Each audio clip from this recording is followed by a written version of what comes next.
What's Happening Hoke show is filmed before a live audience and is brought to you by Rockfish Motor Speedway, the Rock of Hoke, Nunboys.com, and GPS Photography and Video. GPS. What's happening, Hoke? It's halftime, Hal. What's the score, Glenn? 0-0. Well, West Hoke had one called back. They did a holding penalty.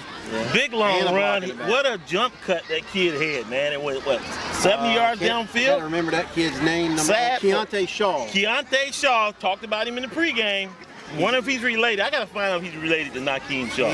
He is making some plays out there. Also, big number 72 for West Hoke, Stone Cold goal line stop down here. Yes. And, I mean, both have been in the red zone, but couldn't punch it in. Number 34, East Hoke, and a couple turnovers and interception. We're gonna get Chuck Johnson in here in a minute. Coach Johnson is one around. He's getting the JVs ready to play for the night, so it's gonna be something. Let's get him in here, but DeAndre Leak. They pulled a slicky on him. He's not wearing number 11. He's wearing number 24, but he's gimpy. He's got a sore ankle, and he has not been affected, although he did make some saving touchdowns. Well, the quarterback for West Hoke, the little number 10 kid, is Will Bryant. Mm-hmm. This kid is a baseball prodigy. Really? And he's playing court. He's real short. Yeah, I saw that. He made a pass. I saw that. Pass play. You're talking about number 11, Durante Leak.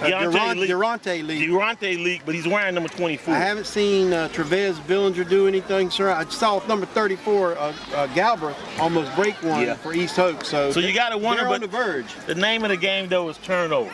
Coach Paris, if he saw this, he would not be proud of what he's seeing on both parts with the turnovers. Yeah. We talked to the White Hat earlier, and he said there are two rules, and this is leading to our conversation about the 7 deaths that took place in high school football, the blunt force trauma, and the concussion protocol and the collision. There's a targeting penalty and there's a spearing penalty. The targeting penalty is where they're actually taking aim with the helmet. Right. And of course the spearing is actually leading with the crown of the helmet. Right. So both penalties are called. I thought one may have been in the NFL, one being in high school. Both those penalties are called and both are subject to ejection. So that's the clarification on that. Well, the biggest thing for these kids out here, first of all, you hear these coaches talking about the basics. Because when the whistle blows and the ref blows his hand, kids start acting crazy. They do. I think they're really excited with where they are because they are at Raz Archery Stadium. The excitement maybe become a little bit too much for them. But here in the third quarter, I think both of them will settle down, and we're going to see what we have. I'm surprised that West Hoke has come out and all sort of taken. I would say they've taken the advantage because they've had they scored, but it got called back. But they've held East Hoke when they got in the red zone. So the big stop that you mentioned. That 4-1 and 2-3 record is out the window. As Coach Hollingsworth talked about, it's out the window. So we got to move. It's all about halftime adjustments, and we'll see what happens. Glenn Young alongside Hal Nunn. We got a special guest with us today. Hal, who we got? This is Michelle Kramer, the principal at East Hoke Middle School, and here's our winning coach of the Eagles football team, Michelle Hollingsworth. Michelle, congratulations on your team winning the division. So now we're headed to where? Well, Anson County travel to Raz Archery Stadium next week at 5 o'clock, next Wednesday. For the middle school championship. Yes, sir. So you don't want to miss it next Thursday? Next Wednesday. Next Wednesday at 5 o'clock. Sure, it's 5. Yeah, they pulled a slicky on us today. What does this victory mean? What it is, bottom line is historic because it's the first time that East Hoke Middle has beaten West Hoke on this field. Is that true? No. Second time. Second time. The first time is when I played. We beat them. That was nearly 20 years long. But only 2 times. Yes, sir. And the last championship was when you played. Yes, sir. What year was that? Maybe 90 something. Yeah. 90. All right. So we're going to check it. Michelle, we got 3 middle schools here in the county. East Hoke obviously is one I'm near and dear to my heart, and we just heard from Earl Wolf. Let him speak to the team on speakerphone. What are we doing here in the community to get the kids and the parents more involved with football? How can we get these people more excited about our athletics in school? It's all about winning. If you have a winning team, people are going to follow you. Give a lot of credit to Mishaw because he develops relationships with our kids, which is very important at that time. And we're just proud that we are a school that builds relationships. So our kids want to be there. Our kids want to play football for Mishaw, so I'll get back to relationships. He's a good motivator, and thank you for spending a couple minutes. West Hoke game today. East Hoke came out on top, but we've got Keontae Shaw, the younger brother of Keyshawn Shaw. We all know him from basketball. Basketball, and not Vaughn football. Quick from West Hoke Middle School here, his coach. And you know, sometimes you win some, sometimes you lose some. Son, you had a really good game. You scored. I had about a 97-yard kickoff return there. No, actually, just a It was regular run. And it got called Jump back. cut it like the 3, and he was gone. And you were making some plays out there this year. So what we wanted to do was talk to you a little bit about your vision for next year. Are you going to come up here and be a Buck in high school? Yes, sir. And you want to play running back? You want to play for the Fighting Bucks? And you took a little ding today, but you saw toughness and you came back and you got back on the field. When you lose a game like that, what do your coaches tell you after the game's over? What did they tell you? So we get in the next game. That's right. So the next game you're going. And this end of the season, you got one more game, or this is it? So But this, now you got to get, you know, Coach Perez going to be looking for y'all on winter workouts. He's got a schedule going. The biggest thing, you got to be a student athlete. You got to be a student athlete. Other than that, you just a deer running up and down the field. You know, that's what we always say. But you got to be a student athlete. Get the grades. Coach, let's move on to you. Where do we go? First time that we've beaten, or West Hope, East Hope has beaten West Hope. It's been a while. It's been a minute, 20 plus About years. 20-some years. Last time when Mishaw Hollingsworth came in, but coming out of half, what adjustments did you make? Because everybody had settled down. Yeah, it looked like and it was a then little East Hope got that quick score on you. Well, the things that I seen on defense, we ran power. We switched over to power, and that's when he broke that big run for the touchdown and the one that they called back. Right. So we switched over power. We had him good tough on the right side, and he was able to break out of that 4-hole and bounce it out and go. So that's really the only adjustments we made coming out on defense. Defense sucked it up. They play football. They play man-to-man football, beating the man in front of you. And so we didn't really make any adjustments on defense. We told them just keep getting at it. And then, but like I said, on offense, you know, we just went to the power, to a different formation. Now, as you keep building your program, West Hope will be back, obviously. Yes, sir. Yes, sir. It's exciting. How is it played in now you got 3 middle schools?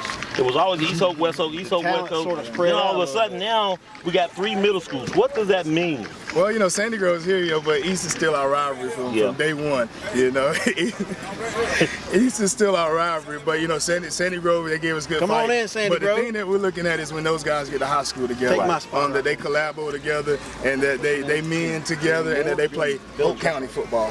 That's what we're aiming for. That's what we're teaching them. We're teaching them to beat each other between the lines, beat up on each other. You know, put them on their butt, but help them up off the grass. And speaking of which, we got the Sandy Hope coach in. What's your name, Coach? Tim Billinger. Coach Tim Billinger. I mean, it's tough because this is your 3rd year. Yes. And you've been beaten by your big brothers, we'll call them. Maybe that's a bad thing because you're on Michigan State and Michigan, how that went down. But how's your program progressing? Well, it's coming along. Last year was our best season. Right. And this year, we had new guys. The team was real small. We had like 24 players on the roster. And, we did pretty good. You know, we exceeded the odds. Are you getting all the support you can from Gary Brigman as the athletic director? Yes, you need anything? I'm excited to see those Panther helmets because I'm like, hey, that's something unique. They You know, the dress Panther up, in the NFL, they 6-0. New school, new team, and so Hoke County is growing. And the biggest thing, what do you stress to your players when they go off to, and the question really for both of you, is they go off from middle school to high school, they're no longer a Panther, they're no longer a Tiger or an Eagle. What do you tell them? Well, like we said, for one, you got to be the term scholar athlete. Scholars first. Right. All right, scholars first, and they got to get the grades. And we tell them that's first thing. In order to play on, like Coach Parrish came and said yesterday, in order to play on Saturdays, you got to win, and you got to make it on Fridays. In order to play on Sundays, you got to make it on Saturdays. But in order to play on Saturdays, you got to get the books. Right. So that's what we're stressing is the books, that they get the books, get education. But when they come over here, that football is what they want to do. That they put in the extra workouts, they put in the extra time. Summer workouts.